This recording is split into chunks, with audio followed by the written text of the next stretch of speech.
पिछली वीडियो में हमने देखा कि नाभिकरागी प्रतिस्थापन अभिक्रियाएं क्या होती हैं। अब हम जानेंगे कि नाभिकरागी प्रतिस्थापन अभिक्रियाएं किन किन क्रियाविधियों के द्वारा संपन्न होती हैं, ठीक है, या पूर्ण होती हैं। तो सबसे पहले आता है इसमें SN2 अभिक्रिया, जिसका पूरा नाम क्या होगा, सब्स्टिट्यूशन न्यूक्लियोफिलिक। ये S है ना, S का मतलब क्या हो जाएगा, सब्स्टिट्यूशन न्यूक्लियोफिलिक, 2 का मतलब बाईमोलिकुलर या द्विअणुक नाभिकरागी प्रतिस्थापन अभिक्रियाएं, ये तो उसका फुल फॉर्म हो जाएगा, ठीक है। तो ऐसी नाभिकरागी प्रतिस्थापन अभिक्रियाएं जिनमें अभिक्रिया का वेग दो अभिकारकों की सांद्रता पर निर्भर करेगा, ठीक है, दो रिएक्टेंट की सांद्रता पे निर्भर करेगा, यानी कि इसमें एल्किल हैलाइड भी प्रेजेंट होगा और न्यूक्लियोफाइल भी होगा, दोनों के कंसंट्रेशन पे ये डिपेंड करेगा। तो इस प्रकार की अभिक्रियाओं को इस प्रकार की जो अभिक्रियाएं होती हैं वो SN2 क्रियाविधि द्वारा संपन्न होती हैं। इसमें हम उदाहरण ले रहे हैं, मैथिल ब्रोमाइड हमने इसमें लिया है, और मैथिल ब्रोमाइड किसके साथ अभिक्रिया कर रहा है, OH नेगेटिव के साथ, नाभिकरागी है जो, और फलस्वरूप क्या बना रहा है, मैथेनॉल बना रहा है और Br नेगेटिव बना रहा है। ये तो रिएक्शन है, रिएक्शन तो सिंपली आप इसी प्रकार से देखोगे, मेन होती है क्रियाविधि। क्रियाविधि में हमें एग्जैक्ट पता चलता है कि हो क्या रहा है। तो क्रियाविधि इसमें आती है, OH नेगेटिव के पास यहाँ पे दो पॉसिबिलिटी है, या तो वो आगे की साइड से अटैक करे या पीछे की साइड से अटैक करे। लेकिन OH नेगेटिव जब आगे की साइड से अटैक करेगा तो जो Br नेगेटिव है, यहाँ पे Br आपको पता है इलेक्ट्रोनेगेटिव एलिमेंट है, ये भी इलेक्ट्रोनेगेटिव है या इस पे ऋणावेश है, तो दोनों एक दूसरे को क्या करेंगे, रिपल करेंगे। इस रिपल्सन फोर्स के कारण ये आगे की साइड से अटैक नहीं कर सकता है। तो इसके पास जो पॉसिबिलिटी होती है बैक साइड अटैक की, यहाँ पे क्योंकि मैथिल समूह है तो मैथिल समूह में 3 H है केवल, तो यहाँ से कोई ज़्यादा रिपल्सन फोर्स नहीं होगा, तो ये पीछे की साइड से अटैक करता है।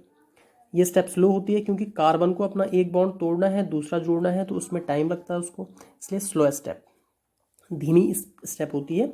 और इसके बाद इस कंडीशन जो नेक्स्ट स्टेट जो बनती है, इसमें OH इसके साथ धीरे धीरे करके जुड़ रहा है, इसीलिए डैश लाइन से दिखाया गया है, और Br धीरे धीरे करके इस बॉन्ड को तोड़ रहा है, ठीक है। और टोटल जो ये वाली जो स्टेट है इसको हम कहते हैं ट्रांजिशन स्टेट, जो कि बहुत नैनो सेकंड के लिए बनती है, इसको आइसोलेट करना मुश्किल है, इसीलिए इसको वन स्टेप रिएक्शन कहते हैं, ठीक है। तो ये बन जाएगा यहाँ पे। अगली कंडीशन में क्या होगा, Br पूरे तरीके से हट जाएगा, OH पूरी तरीके से जुड़ जाएगा, लेकिन कहाँ पे जुड़ेगा, जो लिविंग ग्रुप है यानी कि Br नेगेटिव जो लिविंग ग्रुप है, छोड़ने वाला समूह है, उसके ठीक अपोजिट पोजीशन को ऑक्यूपाई करेगा, ठीक है, उसकी ठीक विपरीत स्थिति पे जुड़ेगा। तो यहाँ जुड़ गया और ये CH3, तो मैथेनॉल का फॉर्मेशन हो गया। तो इस क्रियाविधि में ध्यान देने वाली बात क्या है कि ये ट्रांजिशन स्टेट होती है इसमें, जो कि बहुत नैनो सेकंड के लिए बनती है। दूसरी वन स्टेप रिएक्शन ये होती है, बैक साइड अटैक इसमें होता है, और दूसरा इसका जो विन्यास हमें प्राप्त होता है उत्पाद का, वो होता है इन्वर्जन ऑफ कॉन्फिगरेशन, प्रतिलोमन अभिविन्यास हम इसको कह सकते हैं, क्योंकि विपरीत साइड से जुड़ रहा है। इतना जब आपको पता लग गया तो अब आगे क्या होगा, अभिक्रिया का वेग। आप जानते हो कि जो धीमी स्टेप थी या एक ही स्टेप रिएक्शन ये है इसमें, और इसमें दोनों के दोनों रिएक्टेंट्स सम्मिलित हैं, मैथिल ब्रोमाइड भी है, OH नेगेटिव है, यानी कि दोनों की सांद्रता पर निर्भर कर रहा है। तो दोनों की सांद्रता पर निर्भर कर रहा है, इसीलिए इसको हम क्या कहते हैं, द्विअणुक नाभिकरागी प्रतिस्थापन अभिक्रिया या सब्स्टिट्यूशन न्यूक्लियोफिलिक बाईमोलिकुलर रिएक्शन कहते हैं। आगे बढ़ते हैं। अभिक्रिया में नाभिकरागी का आक्रमण हैलोजन परमाणु के प्रतिकर्षण के कारण आगे से नहीं हो सकता, जो मैं आपको समझा चुका हूं। बैक साइड अटैक होता है, जिस कारण जैसे जैसे एल्किल समूहों की संख्या बढ़ेगी, नाभिकरागी के लिए त्रिविम बाधा बढ़ जाएगी, फलस्वरूप SN2 क्रियाविधि से अभिक्रिया होने की संभावना भी घटेगी। देखो क्या है कि जैसे जैसे एल्किल समूह बढ़ते जाएंगे, वहां पे तो हमने मैथिल ब्रोमाइड ले रखा था, कार्बन पे 3 हाइड्रोजन जुड़े थे, लेकिन तीनों हाइड्रोजनों की जगह पे जब एल्किल समूह आएंगे तो उस कंडीशन में OH नेगेटिव के लिए जो OH नेगेटिव है उसके लिए अटैक करने की पॉसिबिलिटी घट जाएगी। क्यों घट जाएगी, देखो एक उदाहरण मैंने यहाँ पे दे रखा है आपको, कि सपोज ये है tertiary butyl bromide, tertiary butyl bromide, CH3 एक, पहले यहाँ पे केवल H था, किसके केस में, मैथिल के केस में, यहाँ पे भी केवल S था, अब क्या हो गया CH3, यहाँ पे भी पहले केवल S था, अब क्या हो गया CH3। अब यहाँ पे कितने इलेक्ट्रॉन युग्म हो गए, 1 2 3 4 5 6 7 8 9 10 11 12, इतने इलेक्ट्रॉन युग्म यहाँ पे हो गए। ये इलेक्ट्रॉन युग्म क्या करेंगे, नेगेटिवली चार्ज OH नेगेटिव को प्रतिकर्षित करेंगे यहाँ से। इसके लिए बाधा उत्पन्न करेंगे, त्रिविम बाधा मतलब त्रिविमीय में, 3 डायमेंशन में। इसके लिए ये किसका काम कर रहे हैं, क्राउडिंग का काम कर रहे हैं। भीड़ भाड़ यहाँ पे हो चुकी है तो इसका आना क्या हो जाएगा, डिफिकल्ट हो जाएगा। तो यानी कि जैसे जैसे एल्किल समूहों की संख्या बढ़ती जाएगी SN2 क्रियाविधि के होने की संभावना भी कम होती जाएगी। तो इसके लिए ऑर्डर क्या हो जाएगा, मैथिल वाला सबसे फास्ट देगा SN2 अभिक्रिया, प्राथमिक एल्किल हैलाइड उसके बाद देंगे, द्वितीयक उसके बाद देंगे, और तृतीयक के लिए SN2 अभिक्रिया की क्रियाविधि सबसे कम है। लिखा है ना कि अतः SN2 अभिक्रिया के लिए एल्किल हैलाइडों की अभिक्रियाशीलता का क्रम। तो ये एग्जामिनेशन में आपके लिए आता है कि कौन सा हैलाइड, एल्किल हैलाइड SN2 अभिक्रिया को फास्ट देगा। तो आपने ये देखना है कि जिसमें एल्किल समूहों की संख्या ज़्यादा हुई, या आप अगर आपको आता है पहचानना कि प्राथमिक एल्किल हैलाइड क्या होते हैं, द्वितीयक क्या होते हैं, तृतीयक क्या होते हैं, इसको मैं ऑलरेडी पढ़ा चुका हूँ। तो जब आपको ये पता है तो आप आसानी से आइडेंटिफाई कर सकते हो, ठीक है। तो मैथिल हैलाइड की अभिक्रियाशीलता SN2 के लिए सबसे ज़्यादा, प्राथमिक की उसके बाद, द्वितीयक की उसके बाद, और तृतीयक की सबसे कम। दूसरी प्रकार की जो क्रियाविधि है वो है एकाणुक नाभिकरागी प्रतिस्थापन अभिक्रिया, या सब्स्टिट्यूशन न्यूक्लियोफिलिक यूनिमोलिकुलर रिएक्शन, ठीक है। तो इसमें क्या होगा कि अभिक्रिया का वेग केवल एक अभिकारक अणु पर निर्भर करेगा। देख लेते हैं कैसे करके निर्भर करेगा और किस पे निर्भर करेगा, वो तो मैकेनिज्म पता लगेगा। यहाँ पे हमने ले रखा है टर्सरी ब्यूटिल ब्रोमाइड और OH नेगेटिव, जैसे हमने पहले लिया था। तो अभिक्रिया में कोई अंतर नहीं होता है, सेम उसी जैसे हमने पहले दिखाई वैसे इसको भी दिखा रखा है। यहाँ पे भी अल्कोहल बना दिया, वहाँ पे भी अल्कोहल बना था, Br नेगेटिव अलग हो गया। मेन डिफरेंस हमें पता लगता है मैकेनिज्म में। तो मैकेनिज्म स्टार्ट करते हैं। सबसे फर्स्ट यहाँ पे हमने टर्सरी ब्यूटिल ब्रोमाइड लिया है। ध्यान ये रखना है कि जो SN1 क्रियाविधि होती है इसके लिए हमें प्रोटिक सॉल्वेंट, यानी कि जो प्रोटॉन देते हैं ऐसे सॉल्वेंट की जरूरत होती है जिनमें H पॉजिटिव आयन रिलीज हो। चाहे हम इसमें माइल्ड एसिड ले सकते हैं जो H पॉजिटिव रिलीज करें, ठीक है। तो प्रोटिक सॉल्वेंट की प्रेजेंस में होता है, इसलिए H पॉजिटिव लिखा है मैंने। ये H पॉजिटिव क्या करेगा, इस बॉन्ड को और ज़्यादा ध्रुवित करेगा, ध्रुवण करेगा इसका, जिससे कि Br नेगेटिव और ये पॉजिटिव की फॉर्म में आए। अब देखो क्या होता है, इस पे 3 समूह जुड़े हैं, 1 2 3। जब ये 3 समूह इसकी तरफ इलेक्ट्रॉनों को डोनेट करेंगे, प्लस आई प्रभाव या प्लस आई प्रेरणिक प्रभाव प्रदर्शित करेंगे, तो उस कंडीशन में ये तुरंत Br को दे देगा, क्योंकि 3 जगह से इस पे इलेक्ट्रॉन आ रहे हैं। Br को जब देगा तो उस कंडीशन में यहाँ पे कार्बोकेटाइन बन जाता है, तृतीयक कार्बोकेटाइन बनता है। तृतीयक कार्बोकेटाइन स्टेबल होता है क्योंकि इस पे 3 मैथिल समूह जुड़े होते हैं जो इसके धनावेश को क्या कर देते हैं, रिड्यूस कर देते हैं। धनावेश को जब कम करेंगे तो अधिक स्थायी होगा, ठीक है। कोई भी चीज़ अगर किसी के पास से कोई चीज़ गई है तो उसके बदले में उसको कुछ और मिल जाए तो जो चीज़ उससे गई है उसका इफेक्ट कम हो जाता है। तो वैसे ही यहाँ पे कार्बोकेटाइन में होता है कि क्योंकि इससे इलेक्ट्रॉन्स गए हैं तो इस पे धनावेश है, यानी कि इलेक्ट्रॉनों की कमी हुई। लेकिन ये जो ग्रुप हैं ये प्लस आई ग्रुप हैं, प्रेरणिक प्रभाव का धनात्मक प्रभाव ये शो करते हैं, तो ये इलेक्ट्रॉनों को इसकी तरफ विस्थानित करते हैं, ठीक है, सिग्मा इलेक्ट्रॉनों को, जिससे कार्बन का जो पॉजिटिव चार्ज है वो कम हो जाता है, रिड्यूस हो जाता है, ठीक है। तो इसलिए ये स्टेबल बनता है।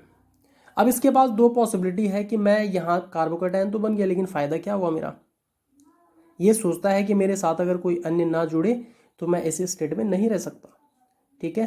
तो ये इसके साथ फिर जुड़ता है, फिर ये बनाता है, जुड़ता है, फिर ये बनाता है। मतलब इन दोनों में ये रिएक्शन फॉरवर्ड और बैकवर्ड दोनों डायरेक्शन में होती रहती है।